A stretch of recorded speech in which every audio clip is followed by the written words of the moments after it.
আসসালামু আলাইকুম। দূর দূরান্ত থেকে যে আমার এই ভিডিওটি দেখছেন সবাইকে অসংখ্য ধন্যবাদ। আমি ফারিনা ইসলাম, মুনতাহার রান্নাঘরে সবাইকে স্বাগতম। আজকে আমি হাজির হয়ে গেছি চিকেন নার্গিস কাবাবের সিক্রেট রেসিপি নিয়ে। কাবাব তৈরির ঝামেলা ছাড়াই মাত্র 10 মিনিটে এবং অল্প কিছু মশলা দিয়ে আপনারা ঝটপট এই চিকেন নার্গিস কাবাবটি ঘরেই তৈরি করে ফেলতে পারবেন। তাই দেরি না করে ভিডিওটি শেষ পর্যন্ত দেখার জন্য অনুরোধ রইল। আর আপনারা যদি আমার চ্যানেলে নতুন হয়ে থাকেন তাহলে আমার চ্যানেলকে লাইক এবং সাবস্ক্রাইব করে পাশে থাকা বেল বাটন অন করে দেবেন। এতে করে আমার চ্যানেলের নতুন নতুন ভিডিও আপনার কাছে সবার আগে পৌঁছে যাবে। তাহলে কথা না পেরিয়ে চলুন রেসিপিতে চলে যাওয়া যাক। তো প্রথমেই কাবাব তৈরি করার জন্য এখানে আমি 3 টুকরো মাংস হাড় বাদ দিয়ে তারপরে মাংসটাকে কিমা করে নিয়েছি। আপনারা চাইলে কিন্তু হাতের সাহায্যেও এই কাজটি করতে পারবেন। তো এর সাথে আমি 3টি কাঁচামরিচ কুচি করে নিয়েছি, 2টি বড় সাইজের পেঁয়াজ কুচি নিয়েছি বেরেস্তা কুচি আর ধনেপাতা কুচি নিয়েছি। এবার এর সাথে আমি গুঁড়া মশলা অ্যাড করে দেব। তো এইখানে আমি কিছু গুঁড়া মশলা নিয়েছি। প্রথমে আমি নিয়েছি ছোট চামচের 1 চামচ পরিমাণ লবণ, 2 টেবিল চামচ নিয়েছি এখানে চিলি ফ্লেক্স, 1 টেবিল চামচ এখানে নিয়েছি কাবাবের মশলা, 1 টেবিল চামচ আমি নিয়েছি চিনি, 1 টেবিল চামচ এখানে কালি জিরা গুঁড়ো করা, 1 টেবিল চামচ নিয়েছি ভাজা জিরা গুঁড়ো করা, আর 1 টেবিল চামচ নিয়েছি ধনিয়ার গুঁড়া, 1 টেবিল চামচ নিয়েছি এখানে গরম মশলার গুঁড়া। তো সবগুলো মশলা আমি এইখানে দিয়ে দিচ্ছি। এবার এইখানে আমি 1 টেবিল চামচ আদা এবং 1 টেবিল চামচ রসুন এবং জিরা একসাথে পেস্ট করে নিয়েছি, এগুলো দিয়ে দিব। আর এখানে দিয়ে দিচ্ছি একটি ডিম। অবশ্যই ডিমটি কিন্তু রুম টেম্পারেচারে থাকতে হবে, ফ্রিজে থাকলে আধা ঘন্টা আগে নামিয়ে নেবেন এই কাবাব তৈরির জন্য।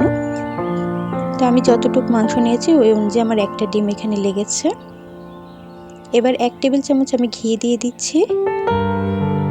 আর এখানে আমি হাফ কাপ পরিমাণ কর্নফ্লাওয়ার নিয়েছি। তো এখানে পুরো কর্নফ্লাওয়ারটা দেব না, আমি অর্ধেকটা পরিমাণ দিয়ে তারপর প্রথমে মেখে নেব, কারণ কতটুকু লাগে এটা মাখার পরে বোঝা যাবে। তো মাখার পরে যদি দেখেন হাতে লেগে আসছে তাহলে আরও কিছুটা কর্নফ্লাওয়ার দিতে হবে।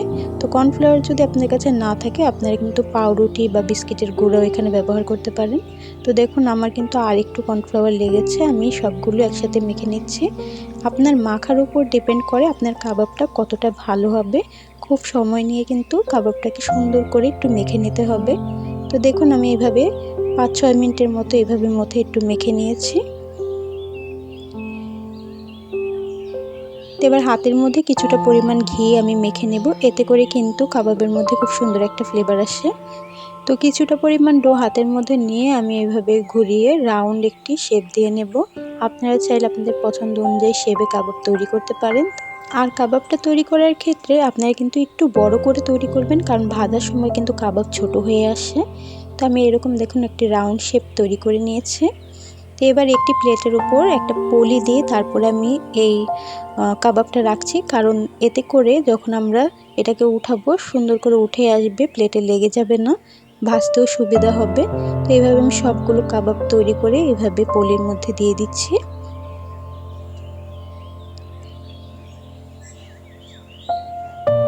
তো দেখে কিন্তু বুঝতেই পারছেন আমি কিভাবে এগুলো তৈরি করেছি। এক এক করে আমি সবগুলো তৈরি করে নেব। আমি যতটুকু পরিমাণ মাংস নিয়েছিলাম সেই অনুযায়ী আমার এখানে 5টা পরিমাণ কাবাব হয়েছে। আপনারা কিন্তু চাইলে এই পর্যায়ে এই কাবাবগুলোকে ফ্রিজে সংরক্ষণ করে রেখে দিতে পারেন, পরে নামিয়ে ভাজতে পারবেন। তো আমি আজকে আর সংরক্ষণ করব না, আপনাদের একটু কাছে থেকে দেখিয়ে দিচ্ছি কাবাবগুলো কতটা সুন্দর হয়েছে। এবার আমি ভাজার জন্য চুলাতে চলে যাচ্ছি। তো ভাজার জন্য প্রথমেই চুলার মধ্যে আমি একটি প্যানে কিছুটা পরিমাণ তেল গরম হতে দিয়ে দিয়েছিলাম। তেলটা গরম হওয়ার পরে আমি এক এক করে কাবাবগুলো এখানে দিয়ে দেব। আর চুলার আঁচটি অবশ্যই মিডিয়াম টু লোতে রাখবেন, না হলে কিন্তু কাবাবটা ভালো করে তৈরি হবে না, ভেতরটা কাঁচা থেকে যাবে। তো একটু পর পরে কাঁটা চামচের সাহায্যে এইভাবে উল্টে পাল্টে অনবরত নেড়ে ছেড়ে দিতে হবে।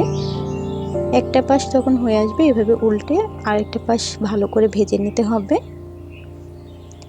এই কাবাবগুলো কিন্তু চাইলে আপনারা একসাথে অনেকগুলো বানিয়ে 1 মাসের মতো ফ্রিজে সংরক্ষণ করে রেখে দিতে পারবেন। যখন মন চায় শুধু নামিয়ে এইভাবে ভেজে নিলেই হবে। অন্যান্য কাবাবের থেকে এই কাবাবটা তৈরি করা কিন্তু একদম সহজ, আর খেতেও কিন্তু অসাধারণ, একদম ডিফারেন্ট একটা টেস্টের কাবাব নিয়ে এসেছে। তো এইভাবে উল্টে পাল্টে যতক্ষণ না সুন্দর একটা ব্রাউন কালার চলে আসছে ততক্ষণ ভেজে নিতে হবে। কাবাবটা ভাজা হতে থাক ততক্ষণ আপনাদের বলে দিচ্ছি আমার চ্যানেলে কিন্তু মাংস ছাড়াও কাবাবের রেসিপি আছে। আপনারা চাইলে ওই রেসিপিটিও ট্রাই করতে পারেন, আশা করছি আপনাদের অনেক ভালো লাগবে। এছাড়াও আমার চ্যানেলে অনেক ডিফারেন্ট স্টাইলের রেসিপি আছে, চাইলে আপনারা ওইগুলোও ট্রাই করতে পারেন, আশা করছি আপনাদের অনেক পছন্দ হবে। তো কাবাবগুলো দেখুন সুন্দর একটা ব্রাউন কালার চলে এসেছে। এরকম কালার চলে আসার পরে আপনারা কিন্তু স্ট্রেনারের সাহায্যে তেল ঝরিয়ে তারপরে নামিয়ে নেবেন। তো আমি আপনাদেরকে নামিয়ে একটু দেখিয়ে দিচ্ছি কাবাবগুলো কতটা পারফেক্টভাবে তৈরি হয়েছে। তো এই তো মাশাল্লাহ আমার কাবাবগুলো দেখতে কিন্তু অসাধারণ হয়েছে আর খেতে কিন্তু অনেকই লোভনীয়। যারা একদমই ডিফারেন্ট স্টাইলের রেসিপি পছন্দ করেন তারা কিন্তু চাইলে আমার এই নতুন কাবাবের রেসিপিটি ট্রাই করতে পারেন, আশা করছি আপনাদের ভালো লাগবে। যারা এই নার্গিস কাবাব হোটেলে খেয়েছেন তারা কিন্তু জানেন যে এর স্বাদ অন্যান্য কাবাবের থেকে অনেকটাই ভিন্ন আর খেতে অসাধারণ। আর যারা এখনও খেয়ে দেখেননি তারা কিন্তু আমার এই রেসিপিটি ফলো করে বাড়িতে তৈরি করে খেয়ে দেখতে পারেন, আশা করছি আপনাদের এর স্বাদটা অনেকটাই ভালো লাগবে। আমার এই ভিডিওটি যদি আপনাদের ভালো লেগে থাকে তাহলে আমার চ্যানেলকে লাইক এবং সাবস্ক্রাইব করে পাশে থাকা বেল বাটন অন করে দেবেন, এতে করে আমার চ্যানেলের নতুন নতুন ভিডিও আপনার কাছে সবার আগে পৌঁছে যাবে। দেখা হবে অন্য কোনো ভিডিও নিয়ে, ততক্ষণ সবাই ভালো থাকবেন, সুস্থ থাকবেন। আল্লাহ হাফেজ।